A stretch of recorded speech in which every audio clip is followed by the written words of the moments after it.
All right. Hello, everyone, and thank you for joining us today for our virtual talk. Before we get started, just a couple of housekeeping things. We ask if you're joining us over Zoom, that you please keep yourself muted throughout the presentation. If you have any questions, you can type them into the chat box at the bottom of your screen, and our speaker will be happy to address any questions or comments at the end of the program. If you're joining us over Facebook Live, welcome to you as well. Our Facebook audience can also ask questions using the comment section on Facebook. We'll be monitoring those comments and answering those questions at the end of the program. Please note this talk is being recorded and streamed live and will be posted to our social media channels once the talk is over. If you would like to rewatch this talk or previous virtual talks, please check out our Facebook page. And I'm excited to introduce our speaker for today, Miss Karen Helmerson, who's a docent with the Timken. She's going to give an amazing lecture today, and I'll go ahead and hand it over to Miss Karen. Thank you so much, Tiffany. Spanish Baroque, what an interesting topic. And I just want to applaud those of you who've joined in today, because I know everybody's really busy with the holidays and it's nice to have an audience, and I appreciate your support. So thank you for joining in. So the Spanish Baroque it encompasses a lot of interesting features and factors. It takes place in the later part of the 1500s and goes into the early part of the 1700s. And the Spanish Baroque is very interesting because it is deeply religious. It brings religion to the masses.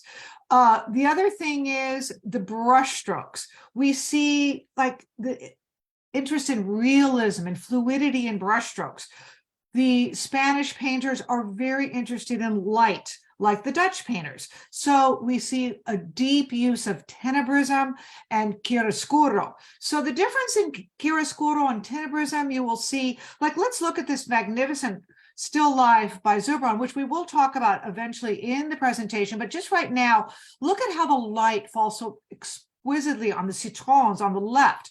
And so light, stark against this inky blackness, would put it more in the realm of tenebrism. And if we look perhaps when the backgrounds are a little bit more, a little lighter, a little more muted, it's a bit more of chiaroscuro.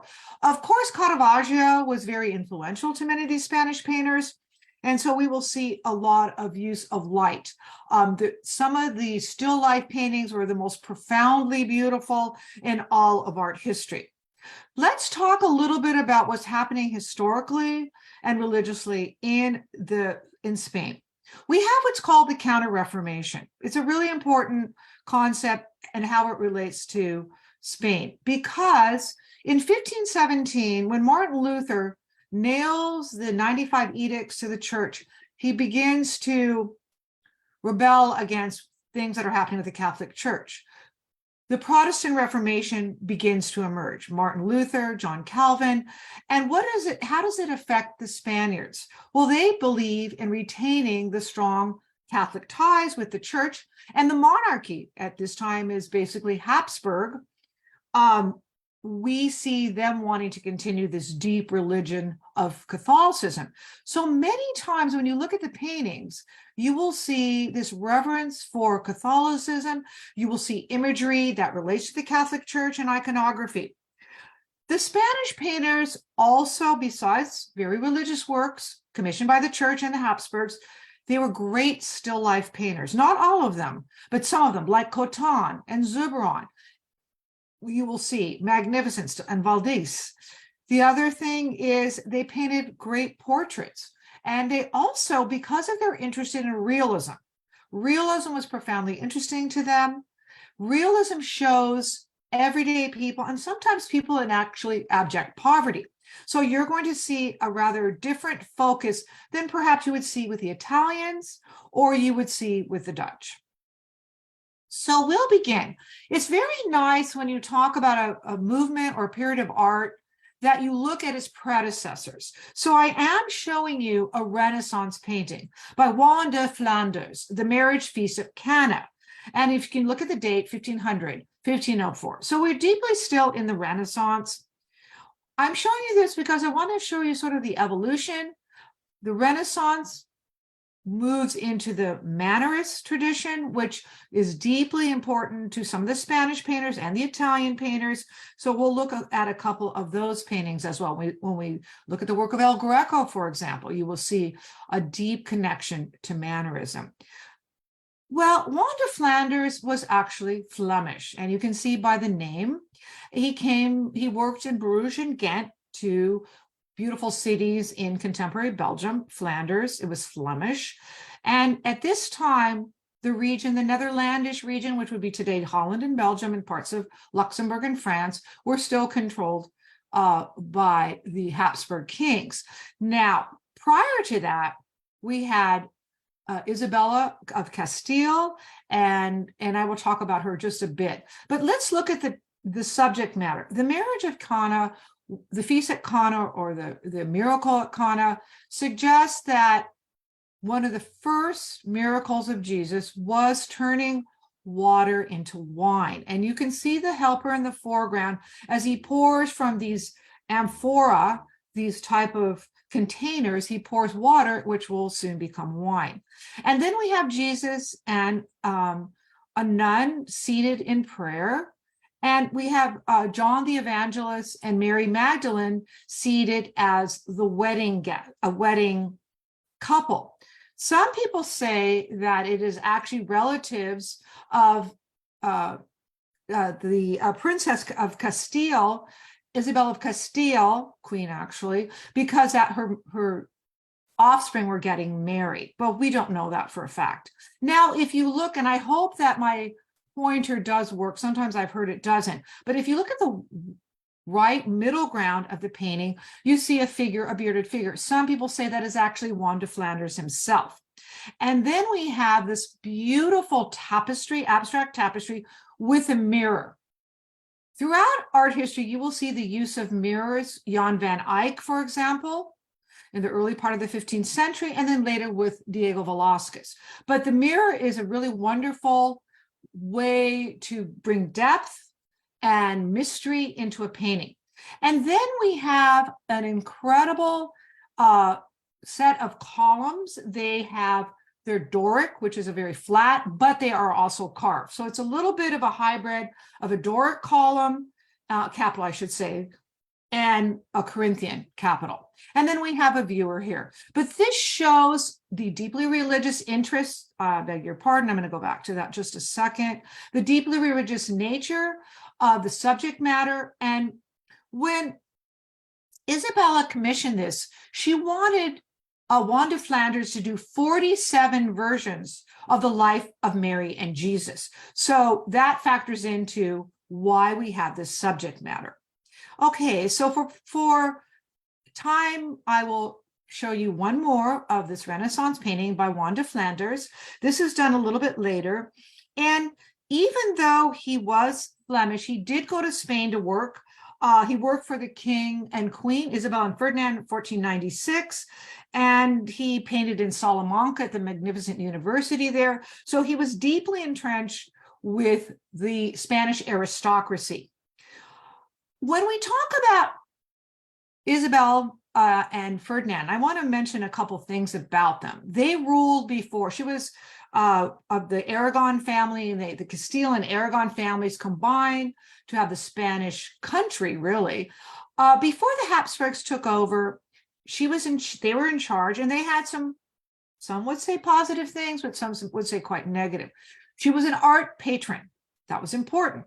She sponsored Columbus, as you learned from 4th grade elementary school. But she also pressured those in the church to continue with the Inquisition. And that was expelling Jews and Muslims from Spain. It was killing heretics. As they said, torture and mayhem, a pretty horrible time that lasted for hundreds of years. So she is partially responsible for that unfortunate episode in Spanish history.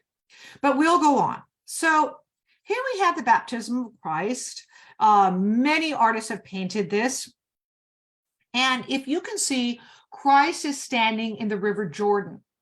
And to the left, of course, is John the Baptist. And so this signifies Jesus accepting, or anyone accepting a life with Jesus here, a life with sacrifice. And above him is the Holy Spirit in an orb, cloud-like orb, and then above is God the Father as Pantocrator, overlooking what's happening. And then he holds a glass ball with a cross, and that represents Salvator Mundi, Savior of the world. What's so remarkable by this painting is the colors. Many of these artists eventually, not necessarily, this is a little early, but many of these artists were interested in Venetian painting, not so much here because it's a little early, but if they looked at the work of Giorgione and Titian, you would see more of a Venetian palette. So the Italian painters were very influential to these Spanish painters.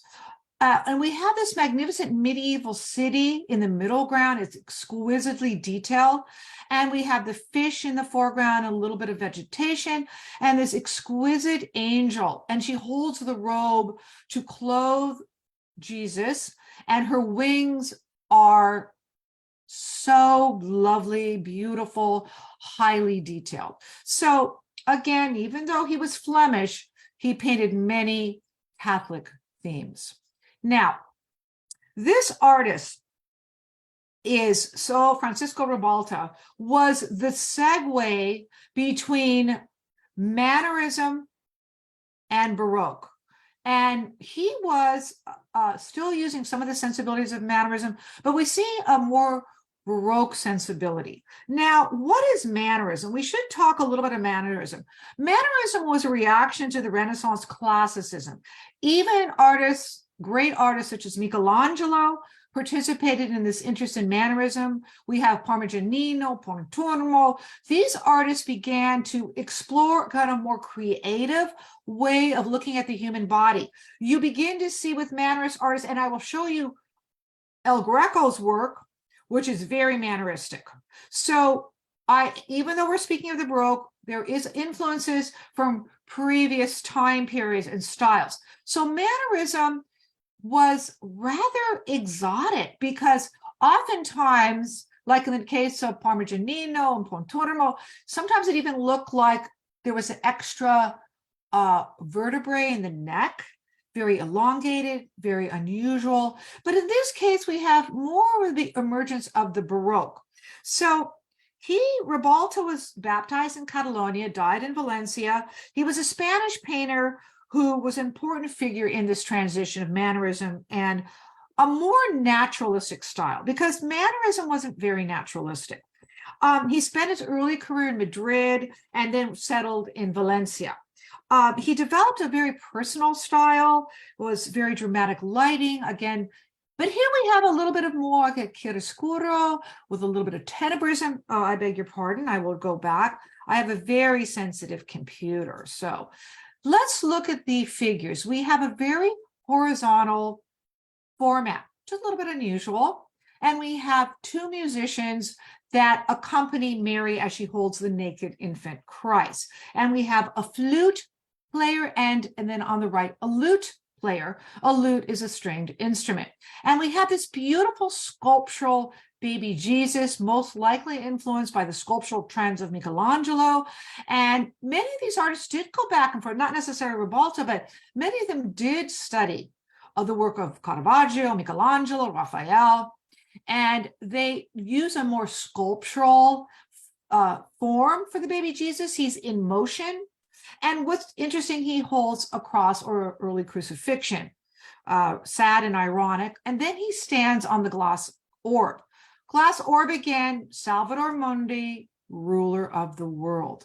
Now, the most famous painting by Ribalta was one of his later works, and this is really a remarkable painting. Saint Bernard was a French saint, and he believed in the monastic order and was often proselytizing, but he holds Jesus in such rapture. Look at his face. It is in rapture as he touches the arms of Jesus. He's got hollow cheekbones.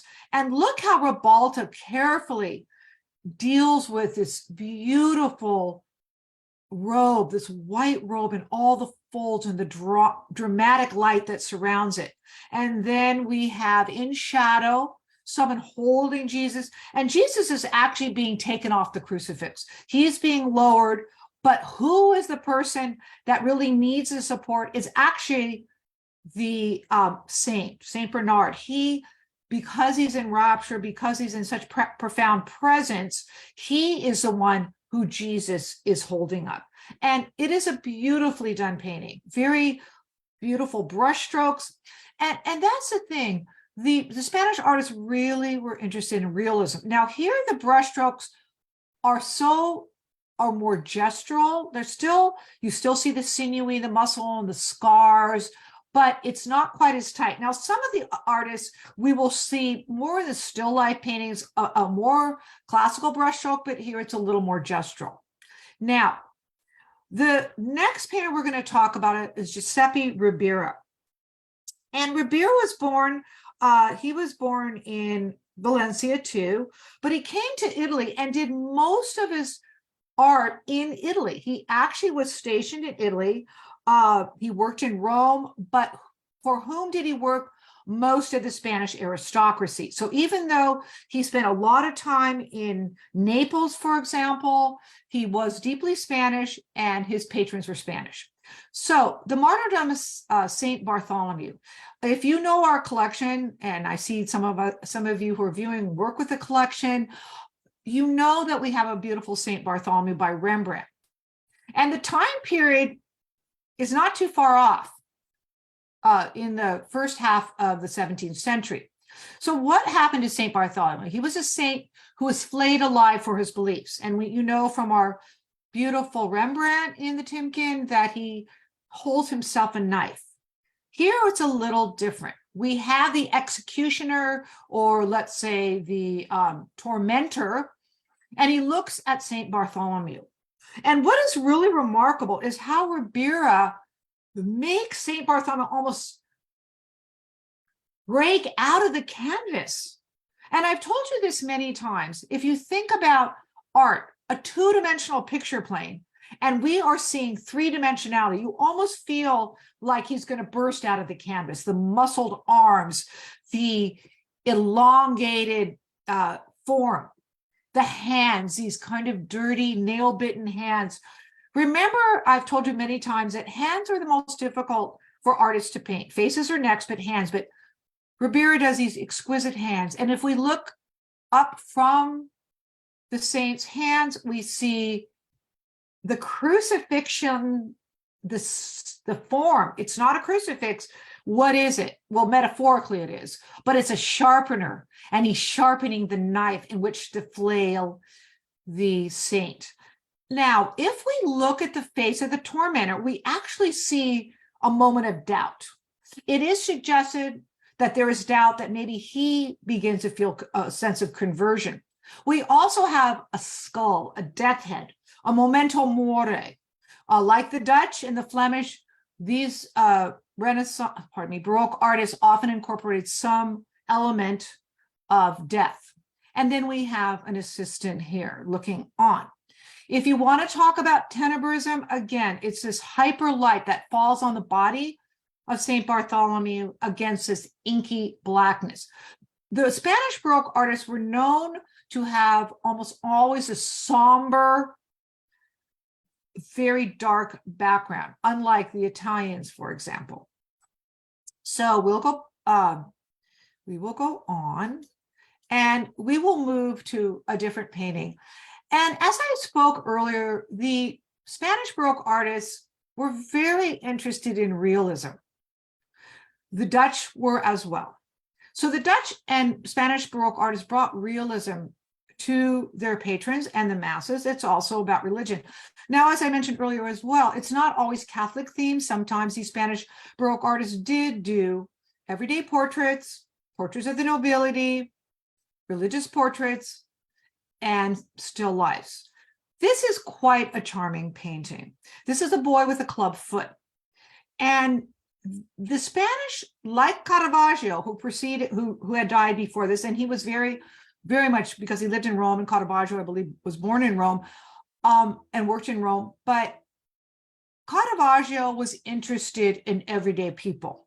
He showed them kind of warts and all. And so we see this charming young boy, and he smiled with a gap-toothed grin, and he holds his club over his shoulder, and he holds also a paper.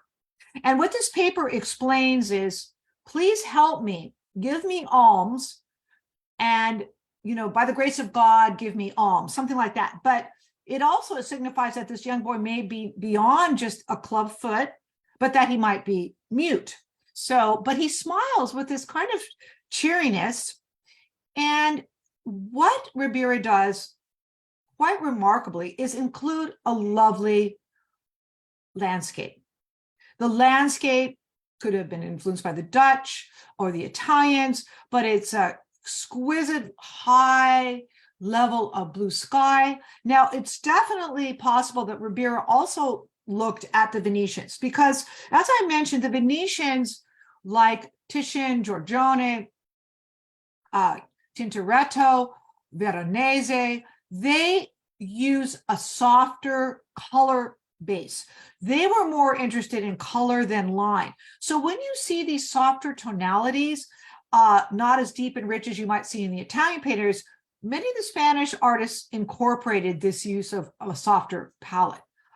All right, we are going to go to one of the most profoundly interested artists of the Spanish Mannerist and Baroque era, and that is El Greco, the Greek.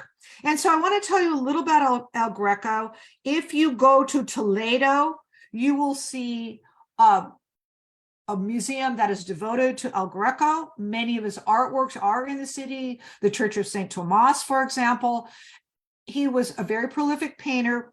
So his real name was Dominikos Theotopoulos, and he was born on the island of Crete. And he started his career as a Eastern Orthodox painter of Eastern Orthodox altarpieces and small triptychs for personal use. He didn't do very well. He wasn't really very happy with that. So he decided to move away from Eastern Orthodox painting. He left Crete in 1568, and he settled in Venice for a time. So he's very aware of some of the Venetian Renaissance, saw the work of Titian and Tintoretto. And then he moved back to Rome for a while. He really was interested in the work of Michelangelo. And that's where he began to adapt to or adopt the subject and style of Mannerism. By 1577, he was in Toledo, Spain. And you can see with the date, this was done in Toledo at the Church of St. Thomas, depending on which language you're speaking. So the Strobing of Christ is rather unique. Unique because it isn't a very popular subject, but you can definitely see the manneristic tendencies in this painting. And as I mentioned, what do we have in Mannerism? The elongation of the body. This neck, this elongated neck, this twisted form, more movement. It's not as static, although Jesus is in a sense rather static in this group of men. You see more of movement and gestures, very, very manneristic. Now, some people would say, oh, El Greco had astigmatism. El Greco had some kind of mental thing going on. El Greco was a modernist. Well, I don't know about the astigmatism, and I don't see that he was psychologically troubled, but his ideas were really far reaching. And even if we're going to go to a few other of his paintings, but some of them you will see were very influential to artists like Picasso, for example. So when we get to one of the paintings in succession, I will show you how Picasso did look at his work. So what do we have here? We have the three Marys here in the foreground looking with horror. And this man who was on our right in the painting, which would be Christ's left, we see him trying to grasp the red scarlet robe, and our eye really goes to that beautiful robe. and he tries to rip the cloth from Jesus, and he's got this rope that's really tied tightly on his hands, and he's not going to let go. If you look at the face of Jesus, it's handsome, it's beautiful, it's quiet. And if you look at the faces of all these other figures, they look pretty gruesome and hateful and ugly in many cases, and they point fingers at Jesus. You see this man in the background, and he's pointing the finger. He's got a white cuff and a black robe, and then we have all manner of helmeted men. So we have people in contemporary armor, but then we have, of course, this very archaic scene. And then in this foreground, look at this man as he drills into the wood. What is he doing? He's drilling with an implement to create a hole where Jesus can be impaled and placed on the cross. So it's a very torturous, brilliantly visual painting of a very, I would say, unusual topic. Now, when this first was painted for the church, many people said, well, in the story of the Strobing of Christ, you would not have the three Marys. But El Greco did not take the criticism, he did not change it, and it stayed. Now, the burial of Count Orgaz, it's a really interesting story. And this too is in the same church, the Church of St. Thomas. How the story goes is that this count was actually, he wasn't a count. At first he was just a wealthy man named Ruiz, and he was in charge of some of the Spanish aristocrats' lands, but he found a way for 2 centuries. He was prior to this 16th century. I believe he lived in the 1400s, 15th century, or maybe earlier, but he found a way for 2 centuries to have, so of course, a little bit earlier, to pay alms for St. Thomas's church to be vibrant and vital. And he made sure there was always money dedicated to the church. However, after 2 centuries, it was discontinued. Somebody said, no, I don't think we want to do this anymore. However, people petitioned to get the money, the pool of money, to be released again and continue to support the church. So what does this show? It shows St. Augustine and St. Stephen with a white sheet lowering the now Count Orgaz. He's been given a count position rather than just a name, and he's being lowered by a white sheet into the ground. To the left, my left here, we see a young boy pointing. Who is the young boy? That is a portrait of El Greco's son. We also have a priest, pardon me, and he's gesturing to the individual, the bishop, who will say the last rites over the count. And then we have a group of men. And El Greco wanted to flatter the men of the town and in Toledo, and he wanted to sort of support them. So he paints them here. Look how important they are. But we have an amazing aspect of this painting. It's really a diptych. What is a diptych? A 2-panel painting. And oftentimes we see diptychs where they're side by side like a book. But here it's a diptych cut in half. And why we say it's a diptych? Because even though it's not separated as it usually is, we have this heavenly sky. Oh, I'm terribly sorry. We have a heavenly sky. And so we have Jesus. I beg your pardon. My computer does this sometimes. Very sensitive. So I'll refrain from using the pointer right now because I think it's just going to advance things too quickly. If you look in the upper portion, second half of the painting, above the men in the beards, you see Jesus, and he has his arms open and he's in a white robe. And to the left, you have St. Peter with the gates of the kingdom being held. And then we have angels and musicians, cherubs, all witnessing this beautiful scene. After this very large painting was completed by El Greco, it was placed in homage to the Count in a niche above the actual tomb of Count Orgaz. So this actual painting is in the church that even El Greco belonged to. So that's kind of an interesting aspect. So El Greco, he was asked by some of the important people of the church to paint this important miracle, and it was then later placed in the exact church. So a very interesting story. Next, we're going to go into the fifth seal.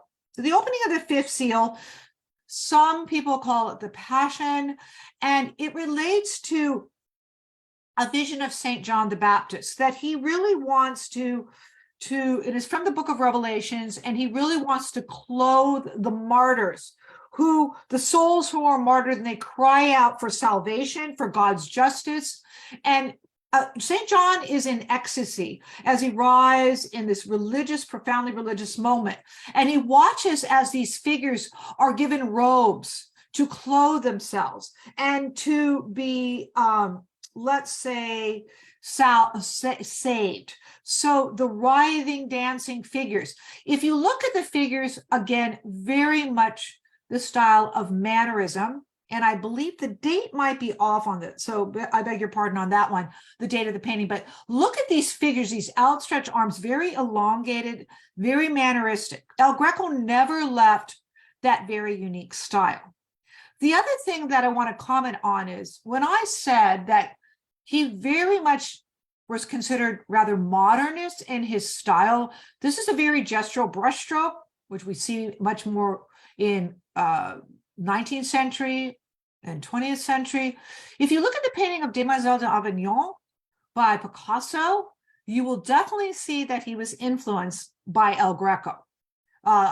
Take a moment, perhaps after the lecture, and take a look at it, and you will definitely see a quotation from El Greco. Now, for point of time, I tend to run over sometimes. I really want to look at this, one of my favorite paintings in San Diego, that's outside of our own Timken, and this is in the San Diego Museum of Art, and it's by the great still life painter Juan Sánchez Cotán, who lived from 1560 to 1627. Cotán was a very interesting artist. He pioneers the idea of realism in still life. He painted what are called bodegonas, which were more everyday foodstuffs in a still life. The Spanish still life paintings were so different than the ponts de leven of the Dutch still life painters of the 17th century. The Dutch still life painters many times use a very chock-full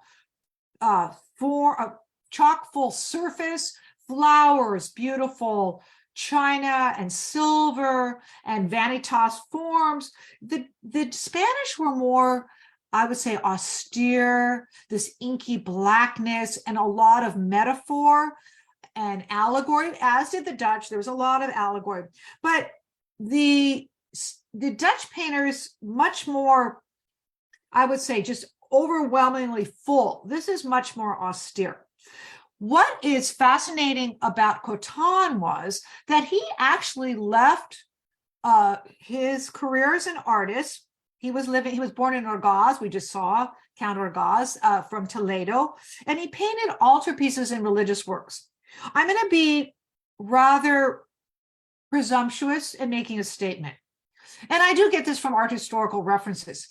Many people found that Cotán's religious works, landscapes, some of the portraiture were, I will not say mediocre at best, but not profoundly beautiful. His still lifes were some of the greatest ever created. He did about 9 of them. When he was in 1603, as a relatively young man, he gives up his life in Toledo as an artist, and he becomes a Carthusian monk. He still continues to paint, but he goes to a very secure location, and he becomes a deeply religious man. You can see that, and this painting was done about the time he did go into a monastery. One of my favorite paintings of all time. So we have these vegetables, a quince, a cabbage, a melon, and a cucumber, and they're cantilevered, some of them, in a beautiful, it looks like a frame. When you talk about the idea of tenebrism and realism, it's almost photographically real. Look at that cabbage, every nuance, the leaves, the stem, the seeds of the melon, and this tenebrism, this hyper light, and the darkness, that inky darkness. What we also have is this light as it falls on the sliced melon. What is the meaning of this painting? Well, many people have many conjectures. First of all, very true is this idea of keeping fruits and vegetables from spoilage. What many of these people would do in the 17th century is they would hang fruits and vegetables from a sill so that it didn't touch the ground and it didn't get eaten by insects. And I told this story before, but when I was a young woman, I lived in a town of Zamora, about 2 hours outside of Madrid, and it was a very medieval town. And the building I actually lived in was built in the Renaissance. No hot water, no refrigeration. Poor student, a poor pre-graduate student, and we were told, hang the things, it'll keep it from spoiling. What else does it refer to? Not just that. The Spanish were very involved in exploration and using celestial navigation. This painting was done 7 years before Galileo takes a telescope and looks at the celestial bodies, but they were studying them. So this perhaps also relates to the celestial study. Cotán worked for a very aristocratic, intellectual group of Spanish artists, patrons. So he was very educated. So he might even be referencing Archimedes' hyperbola, which deals with curves in mathematics. So there's many things about this painting. Lastly, the fruits here were ones that the Spaniards brought to the New World, because remember, promoting Columbus and others. Lastly, this, you can see the beautiful signature here, but this is beyond the temporal world, and it's a window to the spiritual world. That makes it so profoundly beautiful. Another still life he did, I won't talk too much about it, but you see quotations. It's done around the same time, and he has that same ubiquitous melon slice and the quince and cabbage. He adds a squash. But what's so ironic, he has these these beautifully detailed birds, but they're almost at a diagonal. They don't hang straight, and their faces are sad because they're actually so pretty. The irony here is that when Cotán became a Carthusian monk, he swore off meat. He became a vegetarian. So it's funny that he still paints the birds hanging in someone's kitchen. So we'll go on. Probably the most important painter of the Spanish Baroque was Diego Velazquez. And I see some of you, hi, Joan. Joan travels quite a bit. And I know that she has been to the Prado, as many of you have. And of course, I've been so privileged to go there. But you do see a lot of work of Velazquez. Obviously, this one isn't. But let me tell you a little bit about him. He worked in Sevilla. He was born in 1599, but he was a genius, profoundly brilliant at art. Like Picasso, one of his countrymen, he was so brilliant, a prodigy, that by the age of 11, he studied with a man named Francesco Pacheco.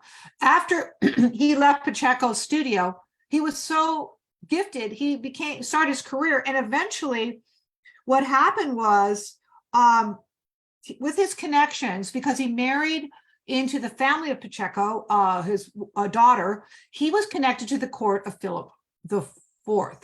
And we'll talk a little bit about Philip IV. The problem with the Spanish aristocracy at this point. They were Habsburgs. Remember, the Habsburgs came from Austria originally and Germany, parts of Switzerland, and they ruled from about the 13th century into the end of the 17th century and a little farther.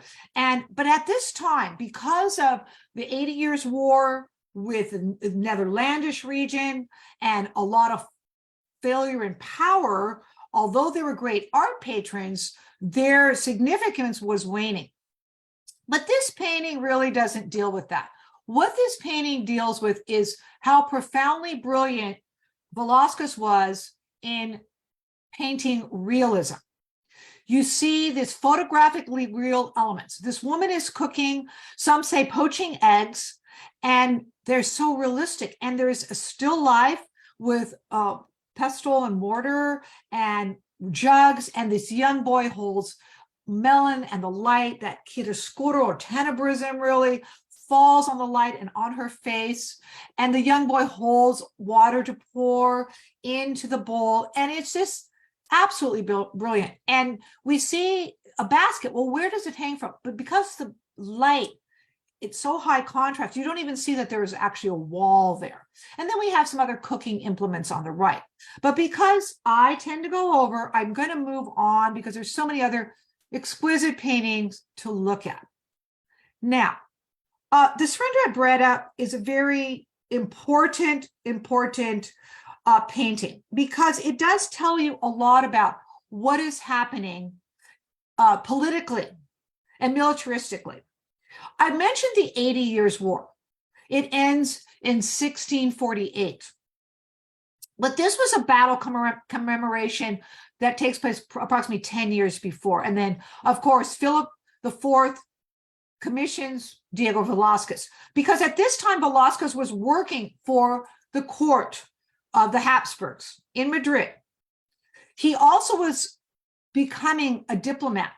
He met Rubens, who came a little bit earlier to the court, because like Velazquez, Flemish Rubens was a spy, a diplomat, multilingual. So he was very influenced by the Flemish. He was influenced by the Italians, but he documents a battle. Now, over the course of the 80 Years' War, which represents the Counter-Reformation, the pushing the Habsburgs and the Catholics out of Holland and parts of Luxembourg and a little bit of France, there were 17 provinces that banded together to fight the Spaniards. Also, Spain was fighting against England too during the 80 Years' War. So this was a deeply troubling time, 1568 to 1648 for the Spanish. Economically, they weren't doing that well, but they wanted to commemorate, hey, we did have one really, and this wasn't the only success, but this battle, here we have the, like the mayor of Breda. Breda is in Holland on the Flemish border. Our very own Peter Bruegel the Elder, we have a masterpiece in the Timken, was born in Breda. Breda, so this mayor or town government official hands the keys of Breda. Unfortunately, the Spanish prevailed in this battle, and he hands the keys to the General Spinola. Spinola was actually from Genoa. He was an Italian, but he joined forces with the Spanish and became a Spanish general. So let's look at the bifurcation of this painting. We have the two men meeting, and actually the general is putting his hand, he was acknowledging that this man is giving up the realm. And we have sort of a ragtag Dutch, Netherlandish group. They don't look as successful. They haven't been. And then we have these smiling Spanish military men in military garb. And it shows their power, and these lances, kind of, even though they're weapons, it sort of creates a calming effect in the painting, believe it or not. And these other spears that are sort of on tilt. And then in the background, this marvelous coloration, again, influenced probably by the Venetians, because Velazquez got to work at the court of Philip. Philip IV collected a lot of art. So he always got to look at some of these Flemish paintings, these Venetian paintings, and that would have been at the Buen Retiro, the palace. So we have huge number of figures. We have these common colors. We have smokestack. We have the muscular horses and a little note here. So it's a very exquisitely detailed painting. But I couldn't go without showing you a portrait of Philip IV. So this was meant to be given to his son. Philip, right now, Philip IV, the Habsburgs, we're toward the end of the Habsburg reign, or I'm sorry, the end of the war, toward the end. And Diego Velazquez paints his this important aristocrat who is his patron in a way to suggest he's proud, he's powerful, but really at this time, they're really losing ground. The Spanish are not the strong country that they were. But he paints him with sort of a psychological element. He's looking at us with a little bit of wariness. The garments are beyond lovely, just detailed, silver threads through, and of course the hat, and he holds a spear. I beg your pardon, but I'm going to go on just because we have quite a few more paintings and I only have about 10 more minutes. Probably the greatest painting of the Spanish Baroque is Las Meninas. And as I mentioned earlier, some of you have seen it in the Prado. It's one of the most important paintings there. It is such an incredibly mysterious, detailed, beautiful painting. So what we have here is a little Princess Marguerite. She's 5. And sadly, she died young. I believe she died in her early 20s. But here she's in all her glory. And she's surrounded by 6 or 7 of her retinue. We have a young woman who holds a glass of water, offering some water.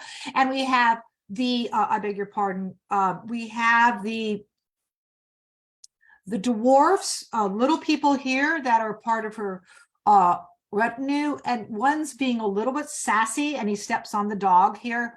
And then we have a nun and another figure. Here we have something that's very important. We have Diego Velazquez. He is painting himself in the painting, painting her portrait. And in the background, we have a mirror that reflects her parents. So we have a reflection. Now, when we saw that early painting by Juan de Flanders, we see this use of mirrors. If you look at the incredible work by Jan van Eyck, The Marriage of Arnolfini, you see that same device used. And of course, the Spanish, because they controlled that Netherlandish region for quite a while after the Burgundian court of French, they knew all these Netherlandish Flemish painters, and they were aware of the work of Jan van Eyck.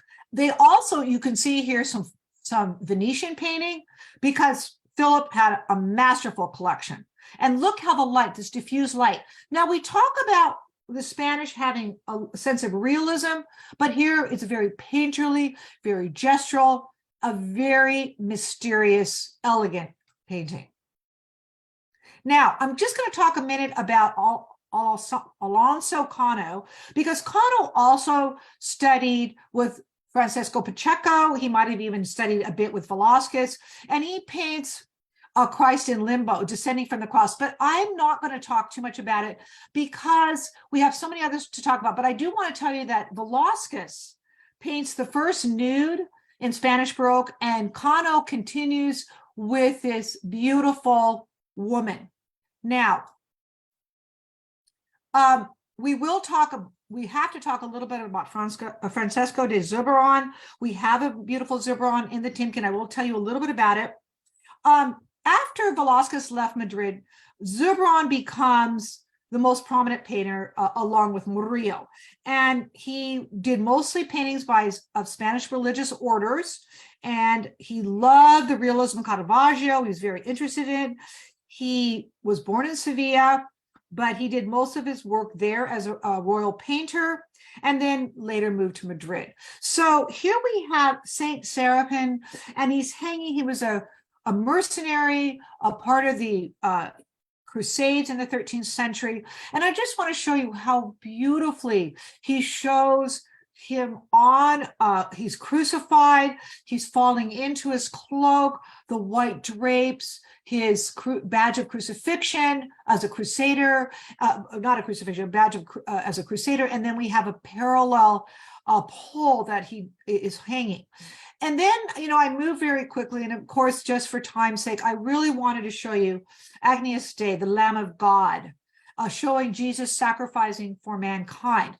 This is a version in the SDMA.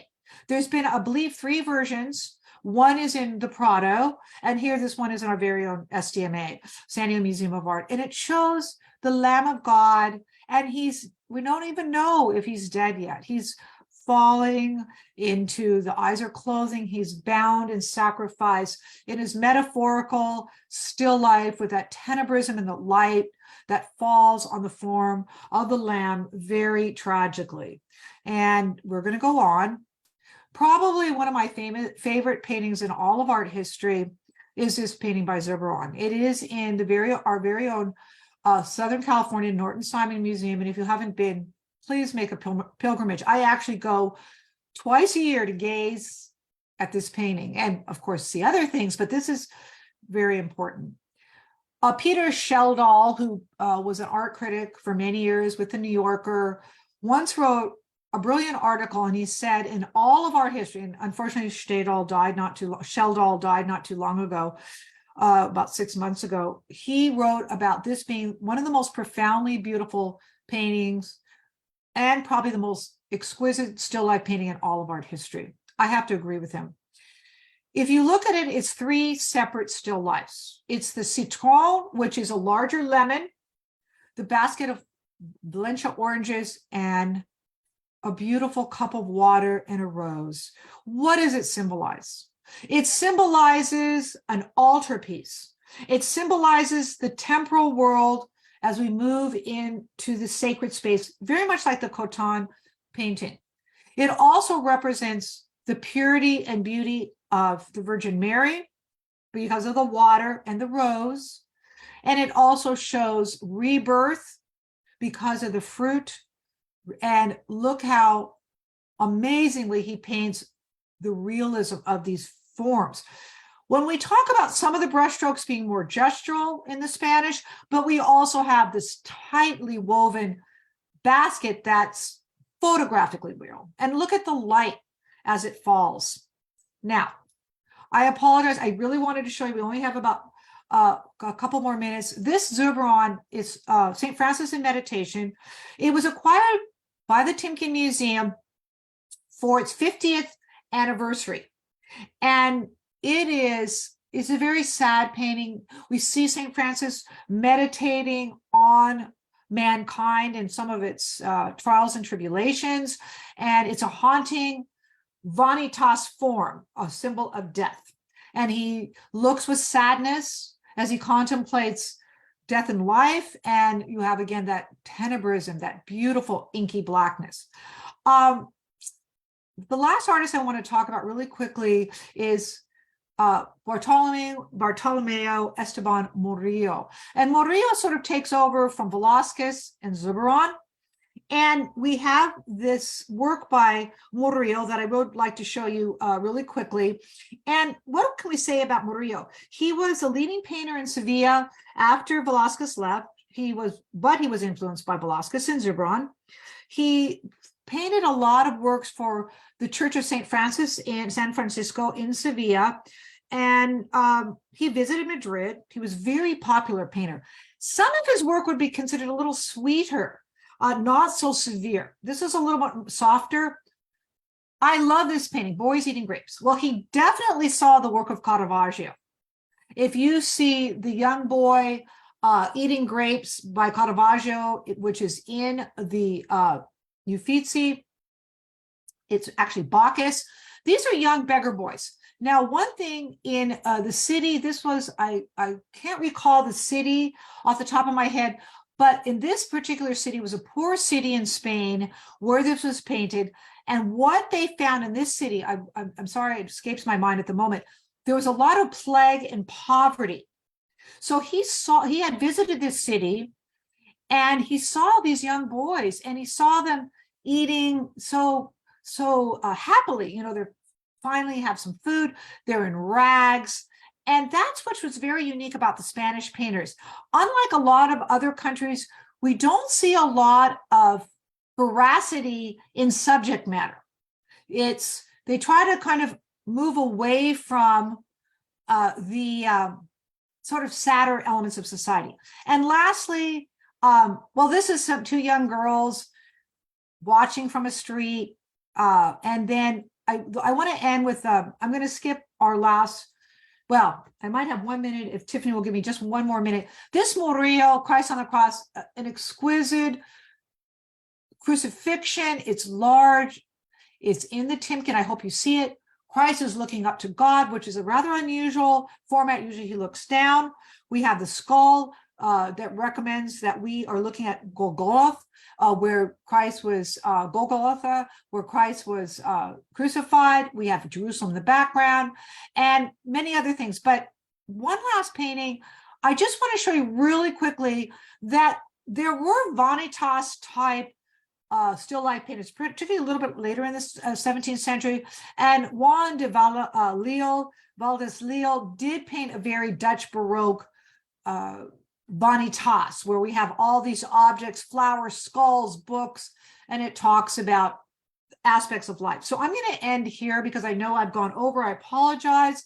It's such a dense topic. And I hope there's some questions. No questions are unimportant. I love questions and hopefully I can answer them, but perhaps Tiffany can see if we have any questions. Of course. Thank you so much for that wonderful presentation. And if we have any questions or comments, please feel free to unmute yourself or go ahead and put them in the chat.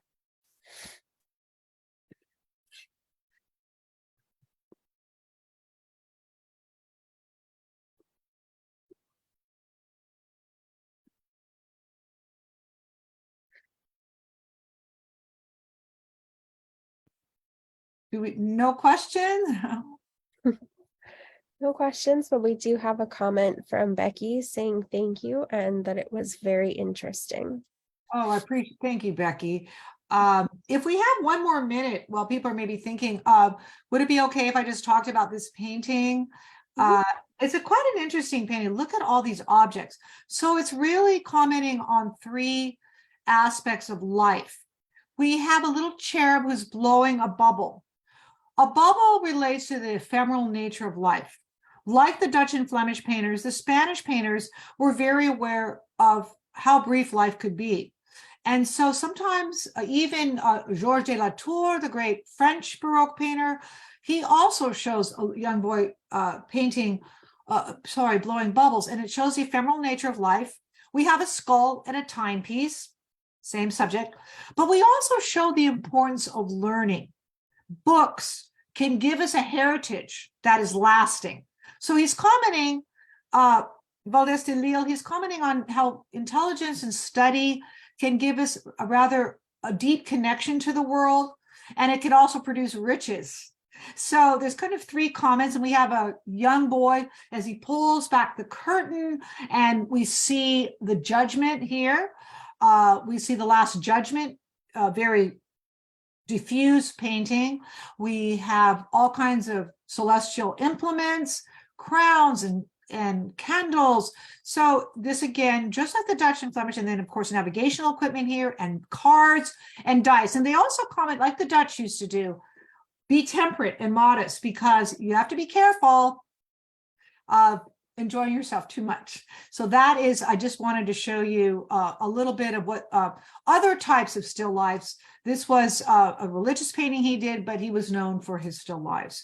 So I see it's 12, and is there anybody else who might have a comment or a question?